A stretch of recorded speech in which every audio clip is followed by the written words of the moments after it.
On my first date with my husband, one of the questions he asked me was, would I like to get married someday and would I like to have kids someday? And with respect to that question, a specific angle he was also going is, how do I see myself balancing career and family when I'm in that time in life? And so I remember responding to him that yes, I would love to get married someday. I would love to have kids someday. And with respect to career, the way I see it in terms of seasons. And so I told him that in the moment that we're on that date, that's my single season. And I was giving my career my all, giving my best to my work. And when I get to that place of being a mom and a wife, I will give my all in that. And it doesn't matter what that entails. And being that, with being a mom, there are going to be adjustments, and I'll make that adjustment when I get there. But in the moment that I'm in, I'm going to give my all to my career because that's all I have at the time.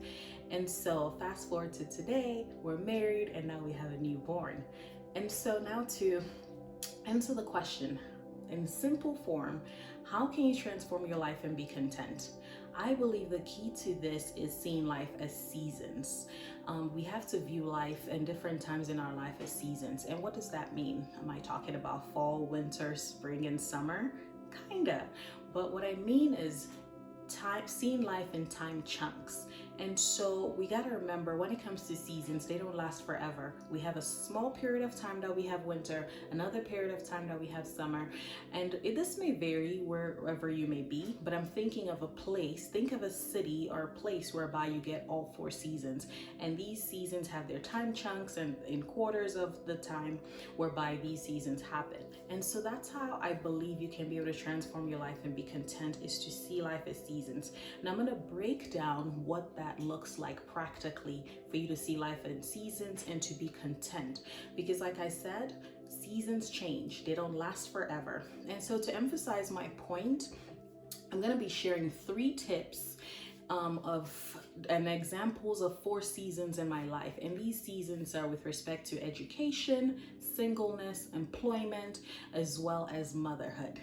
And so my first tip is, give your best in the season that you're in. So what does that look like? So going back to my time when I was in college, I was a mining engineering student. That's what I got my degree in. And as a student at the time, being in this intense engineering program, I spent long hours studying. I spent long hours working on assignments and projects and just really being focused. I spent a lot of time during office hours for my professors, my TAs, getting the help that I need so that I can better understand the material, but as well as getting good grades. And so this was important at the time because that's what I'm focused on. I'm a student and I have to do my best as a student. And so I gave the best to it. I gave my time, my attention to it, because that's the season that I was in. And in order to see the product, I have to put in the work. And another example would be at work. Sometimes you have to show up on time and perform for your job, even if you may hate your job. Some of you may have already heard about quiet quitting, and sometimes that's what it may look like. But sometimes you have to show up to a job even if you hate it, even if you don't want to be there. You're counting down your days of working this job, but you must show up. You must do your best. You must give your best. You have to have a strong work ethic. You must be diligent in the work that you're doing. Just give your best in that season, because you're not going to be in that job forever. The goal is to think ahead, but be present in where you are. So the second tip I want to share is to be patient. And because, like I said earlier, seasons don't last forever. One of my favorite scriptures in the Bible is in Ecclesiastes 3, which talks about there's a time for everything. There's a time to plant and there's a time to pluck out what you have planted. There's a time to build up and there's a time to tear down. And so many more examples that it gives, a time to mourn and a time to laugh. So I think it's important to think about that seasons don't last forever, which was emphasized in my first point. So, as I mentioned, I graduated with an engineering degree, mining engineering degree, but in order to get that 4-year degree, I spent 7 years working towards that degree. Unfortunately, I failed some of my classes. I took a long time to get into my major as a mining engineering student. I did a co-op internship, which meant that I had to take a semester off my academic stuff to work for a mining company. And being that my mining department was a small department where I went to college, I had to wait another semester when I returned back to school to take certain classes, because one professor would teach at least 3 or 4 classes. And so the classes were in rotation, and you can't take you have to wait a whole year to take this class that you may have missed out on. And so it took me 7 years to graduate, but I ended up getting that degree. That didn't last forever. I wasn't in college forever. At the time, it felt like forever, but I didn't take that long. If I look back now and thinking about that 7 years.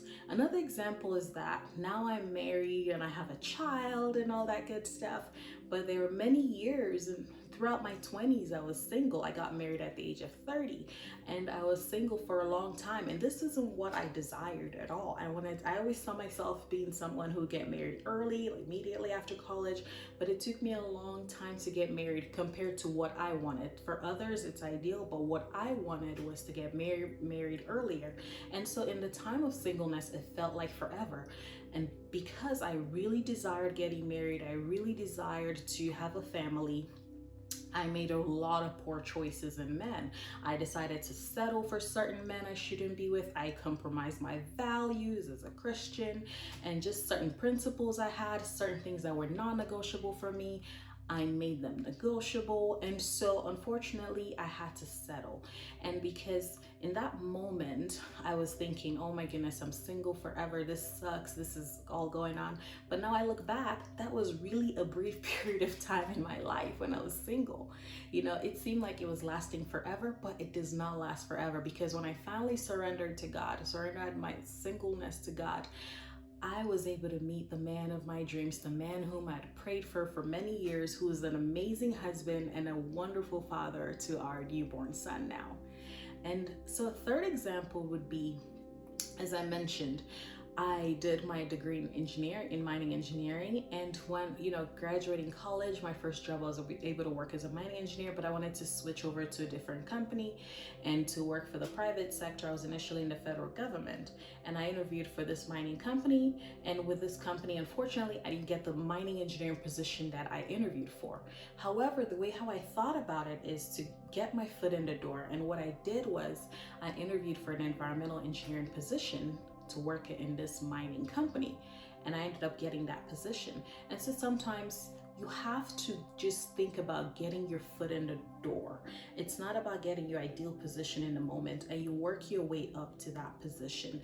And so that was what I did in terms of getting my foot in the door and working things out so that I can be able to get this mining engineering position later on in life. But in the meantime, I worked as an environmental engineer, still staying in the industry, still learning the craft, and still growing as a professional. And I think that's what we have to remember when it comes to certain things, when it comes to seasons in our life. We're going to be in a space whereby it's not our ideal, it's not what we visualize for ourselves, it's not perfect, but we have to just work through that and just remember, look forward and think of the future, that you're going to get there.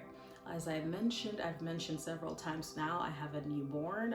He's actually 6 months old. And with my son, it's been a lot. My husband and I are first-time parents trying to navigate through what parenting is all about. And with him being a newborn, he's like a practice child, as terrible as that sounds, but we're learning a lot. It's an on-the-job training kind of thing. And so we've had a lot of sleepless nights. We've had to deal with spit ups. We've had to deal with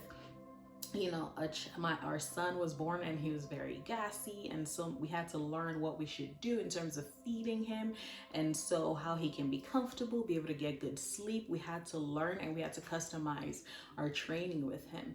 But as I look back now, 6 months going into 7 months later, things seem a little easier now. But I remember being in those moments in the thick of things, me learning with dealing with breastfeeding and pumping and all that stuff because of my son. My intention is the first 6 months of his life to primarily be breastfed.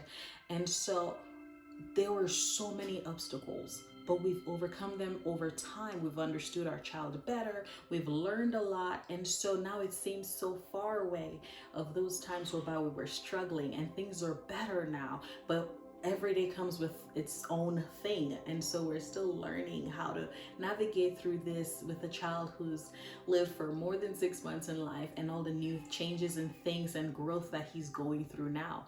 The season of him just spitting up as much as possible, we're past that now. Now we can feed him. We don't have to have a burp cloth next to us. We don't have to worry that he's just gonna throw up everything that he's eaten, and he's going to be able to maybe get some good sleep. And of course, he's a baby. There are going to be times whereby he's just going to wake up multiple times, but things are a little easier, and I think we've learned how to manage them. And I think that's a key thing too, is learning to navigate through the season that you're in, and understanding that it's not going to last forever, but in the moment, be present and work with what you got. And so my third tip now, with respect to how you can transform your life and be content, is to see the positives in the season that you're in. I think that's very, very important to just remember that there are positives in every moment. Unfortunately, when you're in the thick of things, it seems really hard to see those positives, but I believe it's so, so, so important to also see the silver lining to a lot of things that you're going through. And one example of that is, for instance, I mentioned as an engineering student, I spent many hours studying, working on assignments, being in the office with my TAs and professors and learning things. With all that training that I got, I was able to build a lot of good habits. I was able to get good work ethic when it comes to just performing tasks, when it comes to being a professional in the real world. All those things helped me in the long run as a professional, and also in my personal life as well. It taught me to be diligent in my work. It taught me what good presentation looked like. For instance, I have less than 100 subscribers right now. However, I produce content as if I have thousands of subscribers. I show up to work. I'm intentional each week to post at least one video on my YouTube channel. That's commitment. That's diligent work. And so those habits were all built from all the work that I was doing when I was in college, when I was in grade school, and stuff like that. And when it comes to another example, to be in singleness, the positive of that is that at the time when I was single, I had all the time in the world to do a lot of things. I was very involved. Now as a new mom, to just even get out of the house is a struggle. It takes a lot of planning, because I have to deal with my son and prepare him, make sure he's comfortable. But in my times of singleness, I can just get up and go. I can have spontaneous moments. I can just travel. I can do whatever I want, because I didn't have to answer to anyone. I didn't have to work with someone else's schedule. So there was a positive to that. Apostle Paul in the Bible mentions that in singleness, you have so much more time to get a lot done. And so in my time of singleness, I was able to do a lot and just do whatever I can with wisdom, of course. But that's a positive that you can think about, that you don't have a lot of restrictions in this time of singleness. And when it comes to learning to see the positives in moments, I recently resigned from my job, a high-paying engineering job, so that I can stay home with my son. I shared that in a recent video I posted about quitting my job, and so now I'm a stay-at-home mom. And so the positive of this time right now, of this season, is that I can be intentional with my son. I can be present with my son. Rather than spending a lot of money paying for childcare, I can get to spend time with him. I can get to experience a lot of his first with him.